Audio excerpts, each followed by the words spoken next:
పిల్లలు ఏం చదువుతున్నారమ్మా నీకు? ఎక్కడ?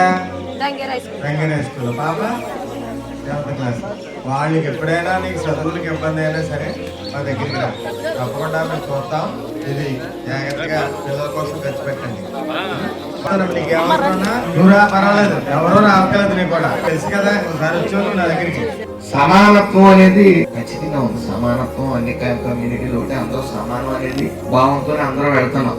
అయితే పేదరికం మాత్రం ఎస్సీల నుంచి ఇంకా దూరం కాలేదు. అలాగే ఈ రోజున సత్య ఫౌండేషన్ ద్వారా అనేక సేవా కార్యక్రమాలు కూడా చేయడం జరుగుతాం. సుమారు 70 మంది వెనక్కి వెళ్తున్నారు. తీరా దిగిన తర్వాత మళ్ళీ అక్కడ యాస సామాజిక వర్గమే తెలుగుదేశం పార్టీ అనేది. పార్టీల గురించి కదా అక్కడ అందరం మనుషులమే.